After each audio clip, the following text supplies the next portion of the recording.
Salut à tous. Alors, si vous regardez cette vidéo juste après sa sortie, normalement le timing est plutôt pas mal.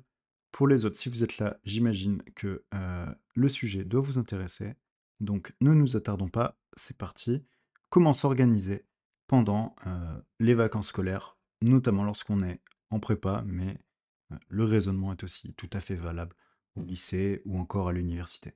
Alors déjà, on va partir d'un constat. Le constat est le suivant, c'est que, en me basant sur, les statistiques de progrès en maths, qui sont un très bon indicateur de ce qui se passe à l'échelle macro en France, parce que, de plus en plus de gens utilisent le site et en fait, on a des comportements, globaux sur les gens grâce aux vues du site et donc, si je me base sur l'année dernière où, les vacances de la même période étaient du 22 octobre au, 7 novembre, eh bien, le jour le plus bas en termes de vues sur le site était le 22 octobre et a ensuite entamé une longue remontée jusqu'au 6 novembre, le dimanche, veille du retour des vacances. Donc normalement, là, il y a un petit graphe qui va s'afficher pour que vous puissiez voir cette belle courbe. Mais la conclusion derrière tout ça, c'est que globalement, à l'échelle de la France, vous faites vos devoirs au dernier moment.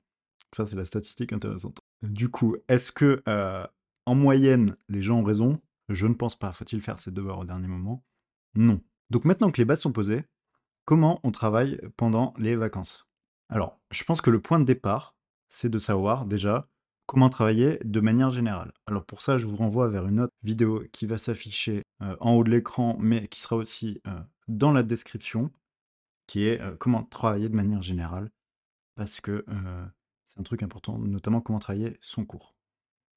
Ensuite, eh bien, pendant les vacances, la prépa, c'est quand même un marathon pendant lequel on sprint une bonne partie du temps.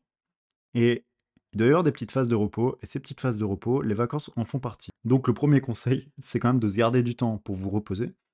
Donc vous reposer, ça peut être dormir plus que le reste du temps, mais normalement, vous devriez quand même dormir le mieux possible pendant la période de cours. C'est vous reposer en vous aérant l'esprit, donc en faisant des activités sportives, en faisant de la lecture, en faisant des choses qui vous détendent de manière générale.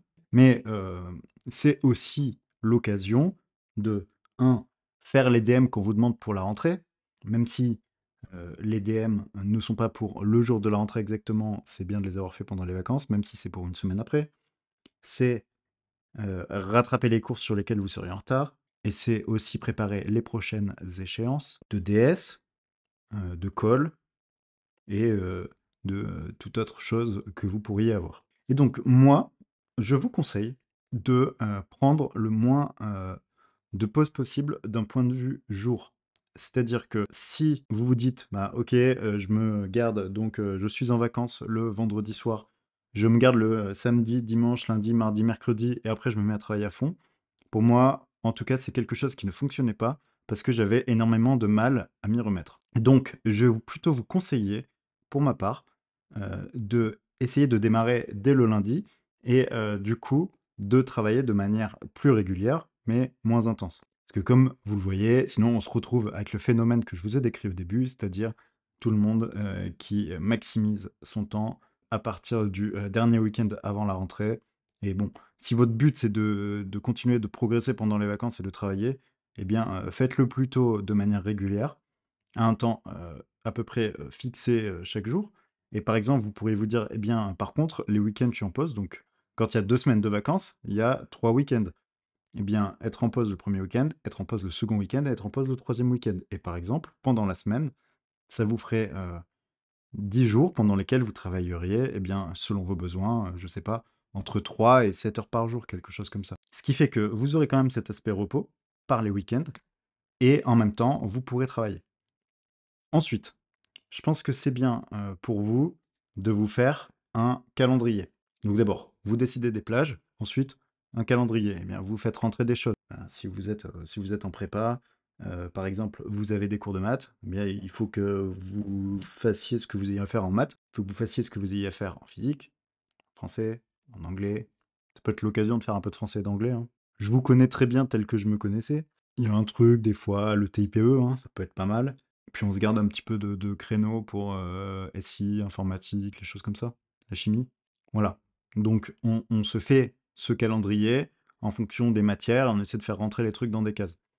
Sachant que si vous avez un DM, il faut être prêt par exemple à un petit peu dépasser ou des choses comme ça. Ensuite, bah, il faut réussir à s'y mettre. Donc réussir à s'y mettre, c'est on a le calendrier, mais ensuite comment on s'y met? Eh bien, bon, il y a une question de volonté, il y a une question de voilà, si vous avez des DM, bah, faut être prêt un petit peu à dépasser sur le temps aussi, ou quitte à le décaler sur d'autres jours. Donc vous faites pas un calendrier précis à 100 parce que sauf si vous vous connaissez parfaitement, mais si vous dites: «Ce truc-là, ça prend 1 heure», c'est pas sûr, quoi. Mais mettez-vous plutôt, là, pendant ce truc de 4 heures, je vais essayer de travailler ce chapitre-là en maths, ce chapitre-là en physique et ce chapitre-là, en informatique. Ou passer le temps qui reste sur mon TIPE. Voilà. Donc je pense que c'est ça la philosophie que vous devriez avoir. Ensuite, un truc, mais je pense que c'est comme quand vous faites les devoirs au quotidien, peut-être que ça peut être pertinent de se couper les réseaux sociaux, de se couper les notifications, de mettre son téléphone en mode avion, ou de mettre, il y a des applis, il y a des applications qui vous permettent de bloquer sur des plages horaires, l'accès à certaines applications, notamment les réseaux sociaux ou encore les jeux, qui pourraient vous détourner de vos objectifs. Donc par exemple, vous pouvez utiliser aussi ces applications.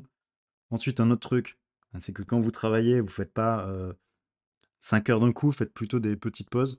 Donc il y a des choses comme le Pomodoro, Pomodoro, qui consiste à faire 25 minutes de travail et 5 minutes de pause. Et donc vous faites ça, mais fois pendant 5 heures, quoi, ou pendant le temps que vous vous êtes fixé. Ou 50 minutes de travail et 10 minutes de pause. Alors il y a des choses qui s'y prêtent plus, peut-être des exercices de maths qui nécessitent des réflexions assez approfondies, ben faites plutôt du 50-10 avec pour objectif de faire votre exo pendant 50 minutes. Et si vous êtes sur un DM avec pas mal de questions qui s'enchaînent, bah, peut-être du 25-5. 25 minutes, vous travaillez à fond, 5 minutes de pause, ben là, limite, vous pouvez prendre votre téléphone, etc. Mais au bout des 5 minutes, vous repartez. Voilà. Pareil, là aussi, il y a des applis qui vous permettent de faire ça. Et aussi, il y a des chaînes YouTube où vous tapez Pomodoro 25-5 et ça vous mettra des vidéos avec des petites musiques qui vous aident un petit peu à vous concentrer ou pas, selon les musiques et selon les gens. Mais je pense que c'est un autre aspect important. Voilà. Bon, pour moi, avant de terminer cette vidéo, je pense que le plus dur, et c'est pour ça que je conseille de ne pas faire de pause, c'est vraiment de s'y remettre en mode, bah, vous êtes en vacances, il y a tellement d'autres possibilités que les cours, préparer l'école, la colle de la semaine prochaine, puisqu'il n'y a pas de colle la semaine prochaine, qui s'offre à vous, que c'est très difficile de s'y remettre. Et je pense que le point le plus important, et après vous trouvez la méthode qui vous convient le mieux, moi je vous donne une proposition de méthode, mais surtout réussissez à vous y remettre. Une fois que vous aurez réussi ça, je pense qu'une grosse partie du travail sera faite. Voilà les conseils auxquels j'ai pensé et que je m'appliquais. J'espère que ça vous aidera. J'espère aussi que cette vidéo vous a plu. Si elle vous a plu et que vous n'êtes pas encore abonné, eh bien abonnez-vous. Sinon, partagez à vos amis, likez et surtout, profitez de la vie.